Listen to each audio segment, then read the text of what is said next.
School സംബന്ധമായിട്ടുള്ള കാര്യങ്ങൾ അതൊക്കെ അതൊന്നും നമ്മൾ പറഞ്ഞു കൊടുത്തിട്ട് കാര്യമില്ല. ഒക്കെ ശരിയാവൂലേ ഒരു സമയത്ത്.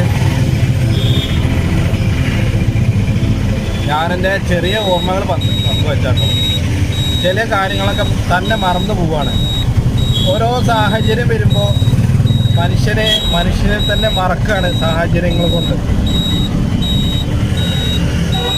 എന്തായാലും നല്ലൊരു ദിവസമാവട്ടെ.